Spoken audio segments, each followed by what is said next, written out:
രാവിലെ ആദർശ് പവിത്രയെ കോൾ ചെയ്യുവാണ്. നമ്മുടെ ക്ലയൻസ് കൃത്യസമയത്ത് തന്നെ അവിടെ എത്തും. ഡിസൈൻസ് എല്ലാം ഓക്കെ ആയിരിക്കണം. ഞാൻ വന്ന് വെരിഫൈ ചെയ്തതിന് ശേഷം ക്ലയൻസിനെ കാണിച്ചാൽ മതി. അന്നത്തെ പോലെ എന്നെ ഓവർടേക്ക് ചെയ്യരുത് എന്നൊക്കെ ആദർശ് പറഞ്ഞു കൊടുക്കുന്നുണ്ട്. ഇല്ല സർ, അന്നത്തോടെ ഞാൻ അതൊക്കെ നിർത്തിയെന്ന് പവിത്ര മറുപടി കൊടുക്കുന്നു. എന്നാ പവിത്രക്ക് കൊള്ളാം. അങ്ങനെ പറഞ്ഞ് ആദർശ് ഫോൺ കട്ട് ചെയ്യുവാണ്. ഡിസൈൻ നോക്കി ഇതിനെ അങ്ങേർക്ക് ഇഷ്ടപ്പെടുമോ എന്ന് പറയുവാണ് പവിത്ര.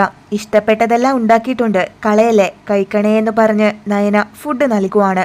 അതെ, ഭക്ഷണം വേസ്റ്റ് ആക്കാറില്ല, അതിപ്പോ നീ ഉണ്ടാക്കിയതായാലും.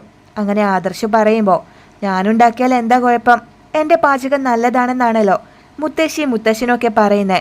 അങ്ങനെ നയന ചോദിക്കുവാണ്, നീയെ മുത്തശ്ശൻ്റെയും മുത്തശ്ശിയുടെയും മനസ്സിലേക്ക് ഇടിച്ചു കയറിയില്ലേ, അതുകൊണ്ടിനി നീ എന്ത് ഷവർ ഉണ്ടാക്കി കൊടുത്താലും അവർ നല്ലതാണെന്നേ പറയൂ എന്നൊക്കെ പറയുവാണ് ആദർശ്. മുത്തശ്ശി പറയുമായിരിക്കും, പക്ഷെ മുത്തശ്ശൻ കൊള്ളില്ലെന്ന് തന്നെ പറയും. മുത്തശ്ശിയില്ലെങ്കിൽ എന്നോട് ഭക്ഷണം ഉണ്ടാക്കാൻ പറഞ്ഞിരിക്കുക മുത്തശ്ശൻ. അതെ, ഞാനിവിടെ ഒറ്റയ്ക്കിരുന്ന് ബോറടിക്കുക, എന്നെ കൂടെ ഒന്ന് കൊണ്ടുപോയിക്കൂടെ.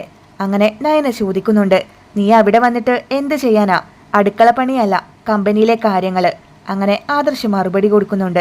ഞാനും ഒരു സ്ഥാപനം നടത്തിയതാ, നയന ആർട്ട് ഗാലറി. ഒരു 4-5 വർഷം ഞാൻ തന്നെ മുന്നോട്ട് കൊണ്ടുപോയതാ അത്. അങ്ങനെ നയന പറയുമ്പോൾ ഒരു ലൊട്ടുലൊടുക്ക് ആർട്ട് ഗാലറി പോലെയല്ല മൂർത്തീസ് ജ്വല്ലറി. അത് രാജ്യമൊട്ടാകെ വ്യാപിച്ചു കിടക്കുക. എല്ലാത്തിൻ്റെയും മേൽനോട്ടം ഈ എനിക്കാണ്. അങ്ങനെ ആദർശ് പറഞ്ഞു കൊടുക്കുന്നുണ്ട്. അതിൻ്റെ ഒരു അഹങ്കാരവും നിങ്ങൾക്കുണ്ട്. എൻ്റെ ഇന്നത്തെ പണിയെല്ലാം കഴിഞ്ഞു, ഇനി വൈകുന്നേരം വരെ ബോറടിച്ച് നിൽക്കണം. അങ്ങനെ നയന ചോദിക്കുമ്പോൾ അങ്ങനെയാണെങ്കിലേ നിനക്കെൻ്റെ മൊബൈൽ തരാം, ഗെയിം കളിച്ചോണ്ടിരുന്നോ എന്ന് പറയുവാണ് ആദർശ്. ഞാനങ്ങനെ മൊബൈൽ ഗെയിം കളിക്കുന്ന കൂട്ടത്തിലൊന്നുമല്ല, മൊബൈൽ അനാവശ്യമായിട്ട് ഉപയോഗിക്കാറുമില്ല എന്നൊക്കെ പറയുവാണ് നയന. എന്നാ നീ പോകാൻ റെഡിയാണോ, നിനക്ക് ഡ്രസ്സൊന്നും മാറണ്ടേ? അങ്ങനെ ആദർശ് ചോദിക്കുമ്പോൾ അതിൻ്റെ ഒന്നും ആവശ്യമില്ല എന്ന് പറയുവാണ് നയന. ആരാ പറഞ്ഞ ആവശ്യമില്ലാന്ന്? എനിക്കിപ്പം വരുന്നുണ്ടെങ്കിലേ അതിൻ്റെ സ്റ്റാൻഡേർഡ് കീപ്പ് ചെയ്യണം. മറ്റുള്ളവരുടെ മുന്നിൽ നമ്മൾ ദമ്പതികളാണ്, അതിൻ്റെ ഒരു പ്രൗഢി നിന്റെ വേഷത്തിലും ഉണ്ടാവണം. അങ്ങനെ ആദർശ് പറയുന്നുണ്ട്.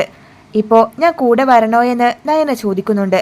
എന്തായാലും ഈ വേഷത്തിൽ വേണ്ട എന്ന് ആദർശ് പറഞ്ഞപ്പോൾ എന്നാ ഞാൻ ഇപ്പോൾ വരാമെന്ന് പറഞ്ഞ് നയന മുറിയിലോട്ട് പോവാണ്. വലിയ വൃത്തിക്കാരനാ, എപ്പോഴും സ്പ്രേ പൂശി നടക്കുന്നയാളാ, അതിനി ഞാനായിട്ട് കുറക്കുന്നില്ല. അങ്ങനെ പറഞ്ഞ് നയന സ്പ്രേ എടുത്തടിക്കുന്നുണ്ട്. നയന ഓടി വരുന്നത് കണ്ട ആദർശ്, നിന്റെ സ്വഭാവം ശരിയല്ലെങ്കിലും കുറച്ച് കളർ സെൻസൊക്കെ ഉണ്ട്, സാരി കൊള്ളാമെന്ന് അഭിപ്രായം പറയുന്നു.